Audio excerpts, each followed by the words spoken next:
Eh bien, bonjour à toutes et à tous. Ça faisait quelque temps déjà que je pensais faire une nouvelle vidéo. Eh bien, c'est un événement pour le moins malheureux qui m'a servi de déclencheur cette fois, puisque j'ai appris il y a à peu près une semaine le décès de Bernard Lachance. Pour ceux qui ne le connaissent pas, vous pouvez rechercher sur Internet et surtout sur YouTube. Bernard donc avait été diagnostiqué séropositif et suivait une trithérapie lorsqu'il a découvert en fait toute la comédie du sida et tout le système qui était derrière, hein. Système qui ressemble de très près à ce qu'ils ont mis en place pour le Covid avec les tests PCR, etc. Bref, il avait décidé donc d'arrêter son traitement depuis des années et surtout d'exposer le système et puis les différents responsables au Québec. Il avait d'ailleurs dans une vidéo il y a quelques mois indiqué qu'il était en très bonne santé et puis que si on disait qu'il était mort du sida, il fallait se poser la question de la raison réelle de sa mort. Alors je vous laisserai juger par vous-même. Quoi qu'il en soit, alors qu'il était en pleine forme, les médias, les grands médias, évidemment, se sont jetés sur l'occasion pour déclarer que le complotiste Bernard Lachance était mort du sida dont il reniait l'existence. On sait en général que quand les médias qui sont gérés par l'argent mettre l'accent sur ce genre d'informations, c'est en général que ça veut plutôt dire l'inverse. Ah bon, chacun voit ça comme il veut. Quoi qu'il en soit, pour me concernant, c'est une information qui m'a touché, choqué. J'avais rencontré Bernard dans un atelier au Québec. C'est quelqu'un qui était très sensitif, très émotionnel. Un petit peu qui avait encore un côté un petit peu mouton noir, mais justement c'est cette énergie qu'il a canalisée pour lui donner la force d'aller exposer ce scandale du sida. Et comme c'était un artiste assez connu, il a eu droit à quelques audiences, même s'il a été coupé d'ailleurs dans certains cas. Mais en tout cas, bon, il devenait dangereux. Et ben moi je retiens surtout que, et puis j'admire le courage qu'il a eu. D'aller justement dans une voie où il ne savait pas ce qu'allait se passer, mais ça pouvait l'amener justement à la fin de cette vie, à la fin de cette expérience. Je ne sais pas si j'en serai capable. Alors, je ne sais pas si c'est ce que va me demander mon âme. Je ne suis pas un lanceur d'alerte en tout cas, mais ça amène à cette question et c'est pour ça que j'ai mis ce titre dans la vidéo. Est-ce que je suis prêt à tout perdre pour me transformer ? Tout perdre, je vais en parler, bien sûr, ça concerne beaucoup de choses dans beaucoup de domaines, avec l'ultime derrière, c'est la mort, la peur de perdre la vie, cette chose qu'on chérit, cette chose où aujourd'hui on est prêt à échanger, notre liberté pour justement ne pas perdre la vie et être sûr qu'on est vacciné, etc. Donc cette peur de la mort, elle est là, elle est bien présente derrière tout ça. Et en tout cas, je remercie vraiment Bernard pour tout son travail. Et moi, ça m'aide à me poser encore plus fort cette question. Est-ce que je suis prêt à tout perdre pour me transformer? Même peut-être jusqu'à mourir, si ça doit être mon chemin.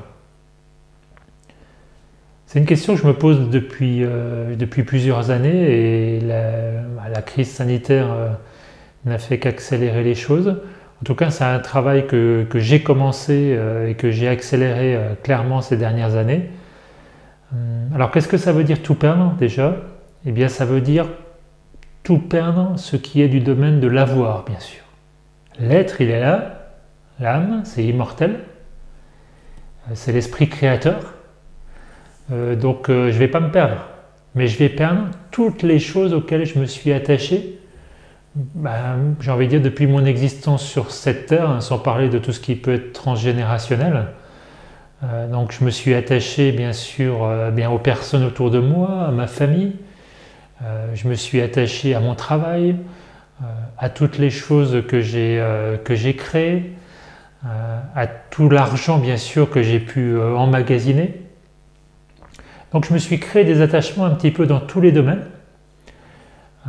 J'ai pu m'attacher à des croyances politiques, des croyances religieuses. Et donc l'idée de tout perdre, eh bien c'est l'idée que ces croyances, ces attachements, cet argent, ces personnes, que tout ça, ça peut disparaître. Est-ce que je vais tout perdre? J'en sais rien. Peut-être pas. Je n'ai pas besoin de tout perdre pour passer à l'étape suivante. Tout dépend justement si j'ai besoin de me créer une expérience pour lâcher un attachement, pour lâcher quelque chose qui me bloque. Donc l'idée, c'est pas que je vais tout perdre ou que je ne vais pas tout perdre, c'est que j'en sais rien. Alors, est-ce que je suis prêt à avancer sans savoir ce qui va se passer? Et comme une des possibilités, c'est effectivement de perdre les choses, eh bien, je dois m'y préparer et décider si je l'accepte ou pas. Est-ce que je suis prêt à perdre les personnes, mes amis, parce qu'ils ne pensent pas comme moi ou parce que je ne veux pas me faire vacciner ou ceci ou cela? Est-ce que je suis prêt à me faire rejeter par, je ne sais pas, mon compagnon, ma compagne, parce que j'ai pris un chemin de transformation intérieure et pas lui ou pas elle? Ou que je décide de ne pas avoir d'enfant, ou vous voyez, des choses comme ça. Est-ce que je suis prêt à perdre ma maison? À perdre mon compte en banque? Tout ça, c'est des questions qu'on peut se poser aujourd'hui, parce qu'on sait très bien que dans la direction du communisme mondial, c'est des choses qui peuvent bien sûr potentiellement arriver, puisque de toute façon, rien ne nous appartient. Voilà, est-ce que je suis prêt en fait à laisser aller tous les rôles que je me suis créés? Parce que tout ça, c'est des rôles. Mon travail, ma famille, mon niveau social. Est-ce que je suis prêt à laisser aller finalement toute cette prison mentale? C'est que c'est mon mental qui a décidé que tout ça, il fallait absolument que je le garde et que j'ai peur de le perdre. Qu'est-ce qui va se passer si j'ai plus de maison? Eh ben, peut-être que j'aurai un camping-car, peut-être que je vivrai chez quelqu'un d'autre, peut-être, je ne sais pas, que j'aurai un autre projet. Je ne sais pas, c'est le futur. Et pourquoi ça devrait mal se passer? Guy l'a rappelé dans une vidéo récemment, et ça m'a fait aussi du bien parce que je le sais, mais c'est toujours bon à entendre, que le mental, c'est le mental menteur, il est toujours pessimiste. Alors, quand je dis le mental, je parle de l'ego, de la prison mentale. Cette partie à l'intérieur de moi qui se croit complètement séparée de la force de l'esprit créateur et donc qui a besoin de tout protéger, et cette partie qui imagine toujours le pire.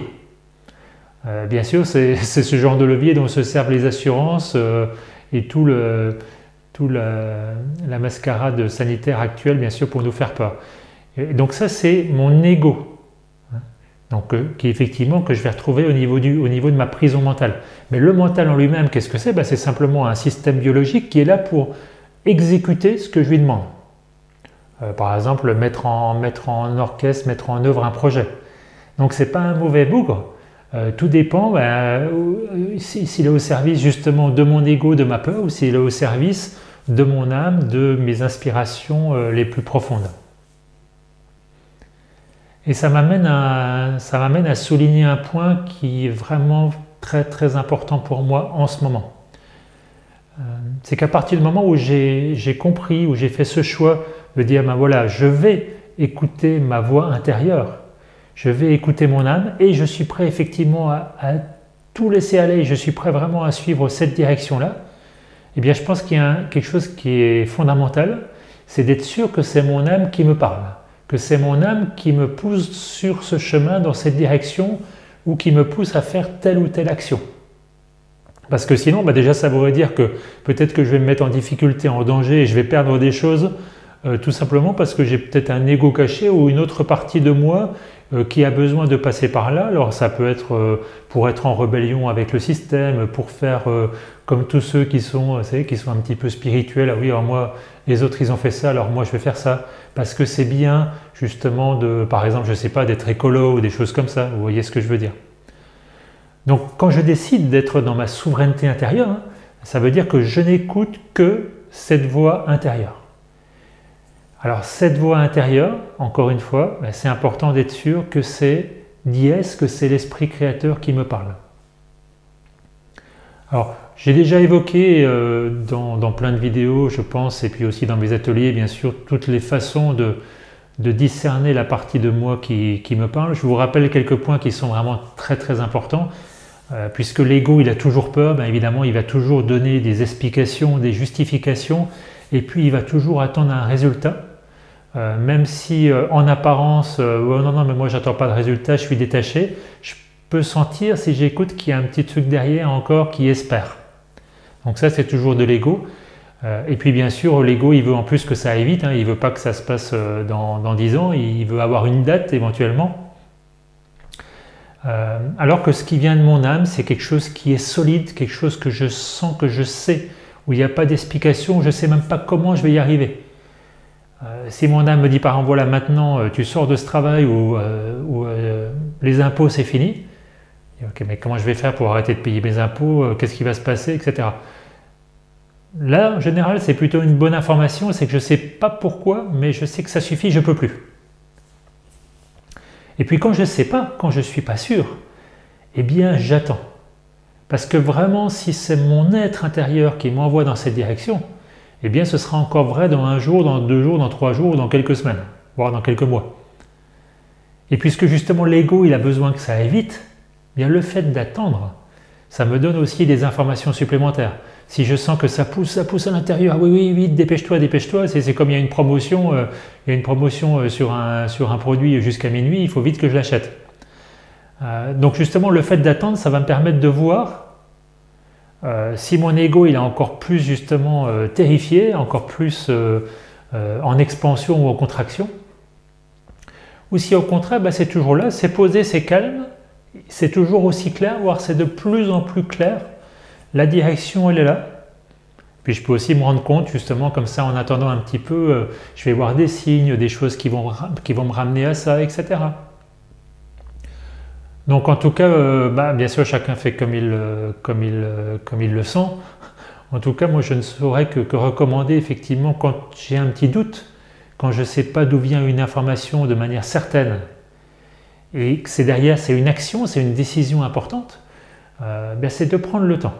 Et puis vraiment d'attendre d'avoir cette clarté, cette solidité à l'intérieur. Et puis une autre façon de faire aussi, c'est de faire un pas en avant, dire tiens, il y a plusieurs directions, là je ne suis pas sûr complètement. C'est souvent en faisant une action, parce qu'on dit souvent dans Personnocratia, l'action c'est très important, tout autant que la conscience. Et bien quand je fais l'action, je vais voir aussi ce qui se passe. Si effectivement je sens que ça vient de l'intérieur et qu'en plus au moment où j'agis, j'ai toutes mes peurs qui sont là, qui me paralysent, mon ego qui me dit fais pas ça, tu vas te faire exclure, tu vas tout perdre, etc. Ça aussi souvent c'est une information que je vais dans la bonne direction, puisque je vais dans la direction opposée de mon ego. Après il faut que j'écoute pour que je prenne le temps, voir s'il n'y a pas d'autres égos qui sont en train de me manipuler. Que ce n'est pas par exemple mon mouton jaune, mon ego spirituel qui essaye de m'emmener dans une voie. Voilà, mais le fait d'avoir peur de faire quelque chose, tout en sentant qu'à l'intérieur c'est solide, c'est là que je dois aller, en général c'est des informations qui vont effectivement me consolider en tout cas dans cette idée que ça vient de l'intérieur de moi. Puis de toute façon après, au bout d'un certain temps, quand je le sais, il n'y a plus de doute possible. Alors je l'ai dit dans d'autres vidéos également, c'est vraiment le moment de l'action intérieure. Intérieure, ça veut dire qui part de l'intérieur. C'est très important de toujours se rappeler que tout part de l'intérieur vers l'extérieur. C'est comme dans la nature, c'est comme un arbre ou une plante. Ça se construit à l'intérieur, ça se renforce et puis après il y a tout qui vient à l'extérieur. Donc ça ne sert à rien d'essayer de commencer par l'extérieur. Ça ne sert à rien de changer les autres, ça ne sert à rien de vouloir sécuriser le matériel si j'ai pas écouté, j'ai pas regardé ce qui se passe à l'intérieur, si j'ai pas pris conscience de où j'en suis, de mes peurs et des actions que j'ai envie de mener de manière cohérente par rapport aux choix que j'ai faits. Alors si mon choix c'est de me transformer, de devenir l'être que je suis, c'est-à-dire l'esprit dans la matière. Parfois certaines personnes disent que oui, Personnocratia c'est pas très spirituel ou pour d'autres c'est pas assez concret. Mais pour moi il n'y a rien de plus concret que ça. Je suis l'esprit et la matière. Donc l'esprit puis la matière. Donc le créateur puis la création. Donc ça paraît quand même du bon sens de dire que d'une part, je vais arrêter la séparation et puis je vais réunir ces deux parties. Et comment je vais les réunir? Eh bien, en commençant par l'intérieur, en commençant par l'esprit créateur. Ce qui crée vient avant ce qui est créé. Tout ça, jusque-là, je pense qu'on est d'accord. Donc voilà, toujours commencer par regarder à l'intérieur de moi, qu'est-ce qui se passe? Et si je fais un choix, donc comme je le disais tout à l'heure, par rapport à ce qui me paraît clair dans mon âme, eh bien, mon corps, mes corps, donc le mental, l'émotionnel, tout mon corps va être au service, va exécuter. Donc l'avoir, donc c'est la matière, ça vient après. Et justement, donc pour revenir au titre de ma vidéo, est-ce que je suis prêt à tout perdre pour me transformer? Prendre conscience du chemin de l'étape suivante. Être certain que ça vient de Diès, que ça vient de mon âme, ça c'est une chose. Et ensuite, mettre en place les actions pour le faire, c'en est une autre, puisque c'est là que la question se pose, est-ce que je suis prêt à tout perdre? Parce que forcément, mon ego, qui lui veut garder le contrôle, il va me dire, attention, tu vas perdre ci, tu vas perdre ça. Donc c'est la fin des carottes, et surtout lui, il va me montrer les coups de bâton. Il va me montrer toutes les possibilités négatives, tout ce qui peut arriver de pire. Eh bien ok, mon ego, il fait partie de moi aussi, c'est moi qui l'avais créé pour me protéger quand j'en avais besoin. Eh ben, je peux dire ok, qu'est-ce qui va se passer de pire? Et commencer à détricoter un petit peu mon mental mentor. Alors dans certains cas, le pire, ça va être je vais perdre mon travail, je vais me retrouver seul. Dans certains cas, comme le fait par exemple d'être un lanceur d'alerte comme Bernard Lachance, ça peut être de dire oui, ce qui va m'arriver de pire, c'est peut-être que je vais mourir, peut-être qu'on va m'aider à mourir. Est-ce que je suis prêt à en arriver là si vraiment c'est ma mission, si vraiment c'est la petite partition que je suis venu jouer dans cette expérience de transformation. Après, chacun a ses réponses personnelles. Et puis peut-être aussi que je peux dire, non, ça j'en suis pas capable pour l'instant. Et c'est pas grave. Vous savez, j'en parle souvent, il y a une personne que j'aime beaucoup, c'est Satprem. Donc Satprem qui a écrit les agendas de mer, et d'autres livres d'ailleurs. Et Satprem, dans une interview, il disait, je crois que c'était une interview à propos de la sexualité, mais il disait après de manière générale, de toute façon, il n'y a rien de bien, il n'y a rien de mal. Et puis là, il s'arrête et il dit, quand je m'enferme dans quelque chose, c'est ça le mal. Vous voyez, le fait de s'enfermer, par exemple, dans un dogme, dans une croyance, dans la répétition. Donc le mal, ça veut dire que c'est vraiment ce qui va me bloquer, ce qui va bloquer mon évolution. Même si c'est qu'une expérience, effectivement. Donc la conscience, c'est ça, c'est de dire, il n'y a rien de bien, il n'y a rien de mal. Par contre, effectivement, là, je ne suis pas capable d'aller plus loin. Ok, je vais en rester là. Mais je sais que de toute façon, il y a d'autres étapes à passer. Et puis, si ce n'est pas maintenant, ce sera plus tard. Donc, être conscient de la raison pour laquelle je fais les choses. Par exemple, la raison pour laquelle je me fais vacciner. Je me fais vacciner parce que je crois qu'il y a un méchant virus, ou je me fais vacciner parce que moi je sais qu'il n'y a pas de virus, mais j'ai trop besoin de retrouver ma vie d'avant, ou j'ai trop besoin de voyager, de retrouver mon petit confort habituel, etc. Ou de ne pas perdre mon travail. Donc déjà d'être conscient pourquoi je fais les choses. Pourquoi je ne me fais pas vacciner? Mais je ne me fais pas vacciner parce que tous ces escrocs là, comment les appelle David Icke, ces psychopathes, voilà, c'est le mot que je cherchais, parce que tous ces psychopathes, ils essayent de nous esclavager, de nous empoisonner, etc. Et et ben moi je suis contre eux par exemple, ou je refuse cette dictature. Ou eh bien moi je ne me fais pas vacciner parce que ma santé c'est plus important que tout, et puis moi j'ai décidé que c'est moi qui gérais ma santé tout seul. Je ne me fais pas vacciner tout simplement parce que ça n'existe même plus pour moi. Je suis dans une autre direction et je les laisse avec leur plan, hein, comme on dit souvent, et puis moi je m'occupe du mien. Peu importe, l'important c'est de regarder mon niveau de conscience. Alors je reviens, parce que j'essaie de garder le fil. Est-ce que je suis prêt à tout perdre? On connaît ce qu'il y a derrière la pandémie, la pandémie actuelle, avec tout le plan de l'agenda 21. Et, ça a été déjà annoncé, hein, cette réduction massive de la population. Et ça me ramène aussi à ce qui s'est passé pour la mort de Bernard Lachance. Il va y avoir un hécatombe, ça j'ai aucun doute. Le nombre de morts dans les années à venir va être très important. Alors peut-être que beaucoup ce seront dans des pays beaucoup plus ciblés, mais je pense aussi que dans nos communautés, dans nos pays soi-disant civilisés, on va aussi assister à des choses assez désagréables. Et alors il y aura ceux qui sont morts parce qu'effectivement ils combattent le système, il y aura tous ceux effectivement qu'on a éliminés, je ne parle pas des vieux dans les maisons de retraite, les EHPAD, etc. Il y a ceux qui ne seront peut-être pas morts complètement physiquement, mais qui seront tellement contrôlés, devenus des robots, de toute façon pour nous ils seront comme morts, nos amis, la famille, etc. Donc je pense que c'est important de se préparer vraiment à ça. Et pour moi je vois aussi le sacrifice de Bernard comme ça me rappelle que on vit cette période-là. Je ne sais pas ce qui va se passer pour moi, je ne sais pas ce qui va se passer pour les autres non plus. Moi, ça m'amène aussi à me recentrer, à ne pas vouloir non plus sauver les autres. Je sais que ça ne marche pas. Je sais que quand je m'inquiète pour les autres, eh bien c'est ma propre peur dont je ne veux pas parler. Donc c'est oui, beaucoup de travail, beaucoup de cadeaux évolutifs.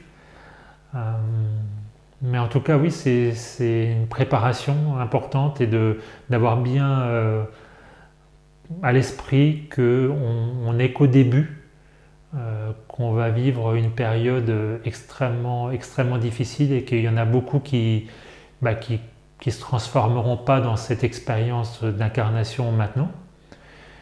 Et peut-être, et c'est là que c'est peut-être le plus dur pour mon ego spirituel, et peut-être que moi aussi je ferai partie de ces gens-là, peut-être que moi aussi je ne me transformerai pas. Peut-être que moi aussi je n'irai pas jusqu'au bout de cette aventure dans ce corps, je ne sais pas. J'ai envie de dire qu'au plus profond de moi, je sais que je fais partie de cette aventure, que je suis là pour quelque chose et que je vais me transformer. Mais je ne peux plus avoir d'attente, c'est pas possible. Et oui, c'est de ça dont je voulais parler également, c'est-à-dire cette question, eh bien, est-ce que je suis prêt à tout perdre? En tout cas, pour moi, c'est clair et je me le dis tous les jours depuis des années et encore plus ces derniers temps, je le dis à mon âme. Bien, je vais voir quand je me réveille le matin, voyons de quoi sera faite la journée, quelle expérience évolutive je vais me créer et je dis oui, quoi que ce soit, je suis prêt à tout perdre. Puisque de toute façon, dans l'autre sens, je sais ce qui va se passer. Ok, je vais retourner un petit peu dans le système, je vais accepter quelques compromis, et puis qu'est-ce qui va se passer? De toute façon, après, ça va être encore de pire en pire. Et puis, juste parce que j'ai eu tellement peur à un instant donné, et puis au final, de toute façon, je vais mourir. Ou je vais finir, je ne sais pas, robot transhumaniste, micropucé, etc.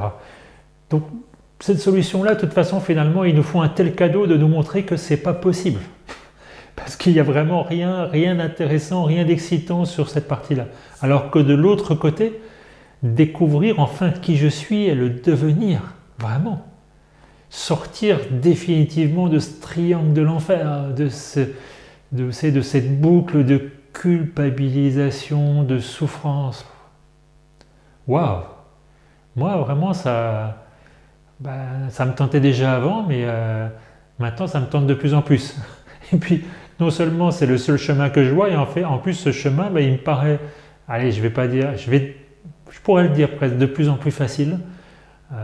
J'ai vécu des expériences très très dures ces dernières années. qui coïncide un petit peu avec le Covid, on se demande pourquoi. Je sais que c'est pas fini loin de là. Je me sens en tout cas de plus en plus fort, je me sens de plus en plus proche de mon âme. Alors attention, ça ne veut pas dire qu'elle me parle tout le temps ou que je me sens toujours connecté à l'intérieur de moi ou que je suis toujours dans la joie. Non, encore beaucoup de questionnements. Mais j'ai une vraie aspiration et un vrai besoin et un espoir. Ouais, l'espoir, il est vraiment là tous les jours. C'est comme oui, Guy, elle parle de feu, alors moi je parlerai de lumière, mais bon, peu importe, c'est la même chose.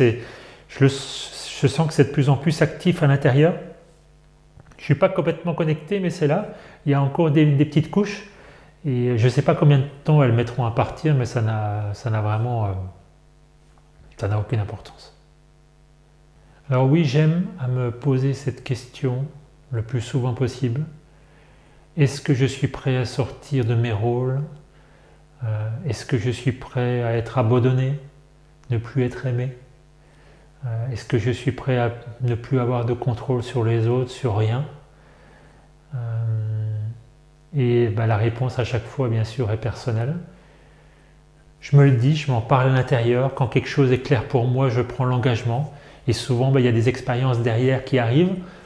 Je dirais pas pour me tester, mais en tout cas pour voir où j'en suis, pour me conforter ou me permettre de passer à l'étape suivante, ou au contraire, qui me demande de faire une pause parce que peut-être c'était trop et que j'ai encore d'autres choses à régler autour.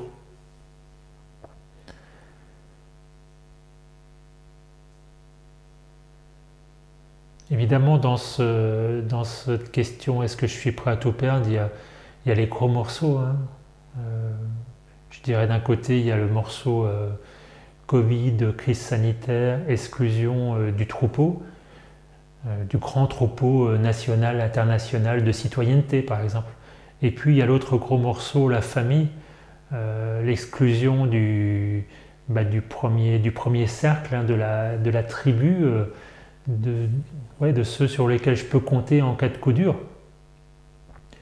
Deux très gros morceaux que je travaille depuis des années, et je suis sûr que vous aussi. Eh bien avec le Covid, on peut dire qu'il booste sur le premier, mais également sur le deuxième, puisque ça oblige à dire sa vérité partout autour de nous. D'accepter aussi que les autres aient choisi une autre voie. Par exemple, en ce moment, je suis en contact régulier avec des personnes de plus de 50 ans, par exemple, ils sont tous super contents de s'être fait vacciner. Alors du coup, ils me serrent la main, ils me font la bise, ça y est, pour eux, ils sont en sécurité. Bon, donc ils ne me demandent pas à moi de faire comme eux. Ils ont l'air contents. Alors je ne dirais pas que je suis content pour eux, mais en tout cas, ça leur fait plaisir. Voilà, on passe des beaux moments. Et puis si, bien sûr, ce genre de sujet arrive sur la table, eh bien, moi je dis ma vérité, avec plus ou moins d'aplomb ou de force, hein, bien sûr, ça va dépendre où va la conversation. Mais en tout cas, je ne suis pas là pour les pousser sur autre chose. Puis de toute façon, s'ils se sont fait vacciner, même s'ils savent que les trucs sont en phase de test, que ça a été à moitié fabriqué, même s'ils sentent que il y a un énorme décalage entre les décisions qui ont été prises de confinement, etc., puis la réalité, s'ils ont été jusqu'au vaccin, c'est qu'ils ne veulent pas savoir, c'est qu'ils ne veulent pas entendre. Alors, je les laisse dans leur monde, ça ne me concerne pas. En tout cas, moi, je m'autorise simplement à dire ma vérité si le sujet est abordé et si je le ressens. Et aussi à passer des bons moments avec eux, parce que eux, c'est qui? C'est aussi d'IS. C'est aussi l'esprit créateur, c'est une autre âme qui a une autre expérience.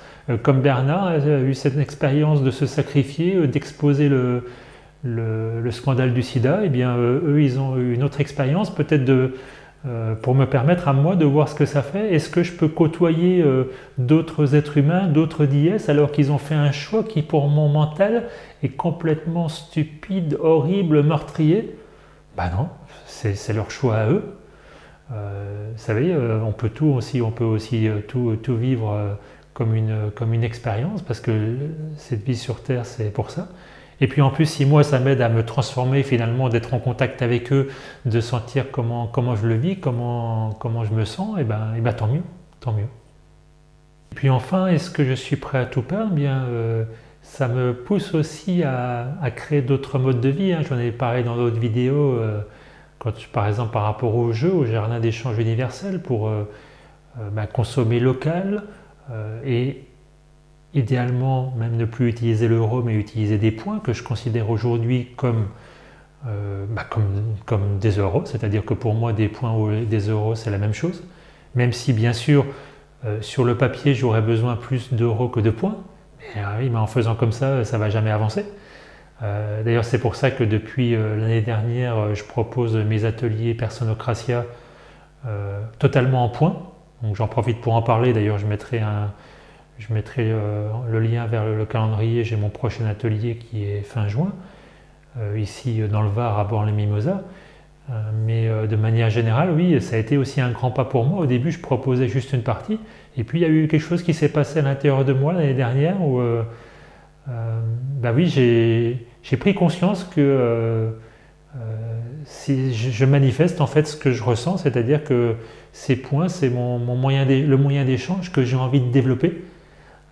Donc il ne va pas se développer si moi-même je ne le vois pas exactement comme un autre, comme de l'euro, en mieux bien sûr, puisque c'est autogéré, etc. Je ne veux pas en reparler maintenant.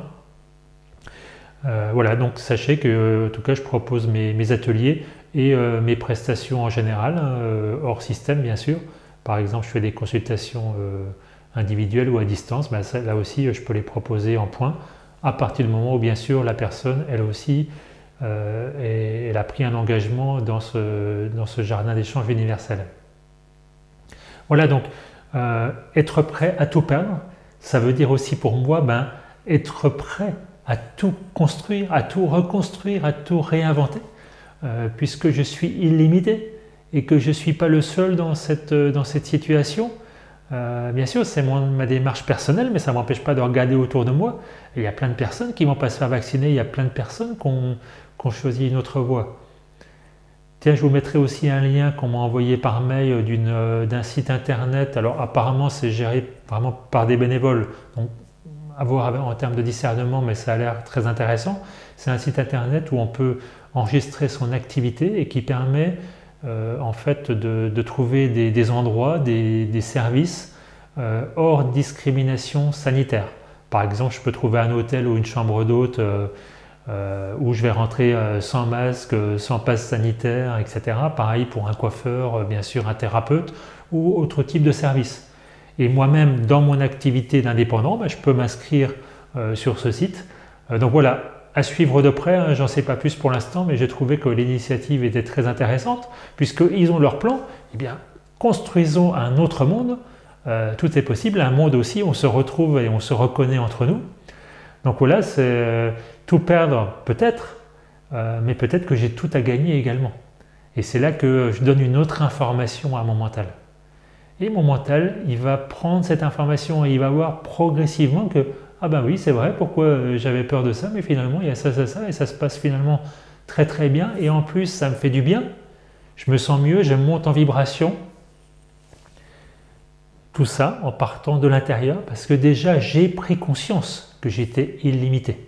C'est pas de dire non, moi je vais plus dans le système, je vais dans tous les trucs écolos, je vais montrer un éco-village, je vais sauver la planète, alors qu'en fait je suis mort de peur à l'intérieur de moi. Donc je nous invite vraiment toujours à penser à revenir de l'intérieur vers l'extérieur. Ce que je sais, ce qui est clair, ce que me dit mon âme, les décisions que je prends, les actions que je mets en place dans la matière, dans mon avoir. Voilà, vous voyez, en tout cas, encore une fois, je fais un petit clin d'œil à Bernard, je dis salut l'artiste. Je le remercie pour ce travail qu'il a fait et pour son sacrifice. Moi, en tout cas, ça m'aide énormément, ça me donne un coup de boost. Et voilà, ça me donne encore plus de détermination dans mon engagement. Oui, je suis prêt à tout perdre. Oui, je suis prêt à faire le saut dans cette grande aventure de transformation intérieure. N'hésitez pas à me mettre des commentaires et puis à me dire vous aussi où vous en êtes. Je vous dis à très bientôt. Bye bye.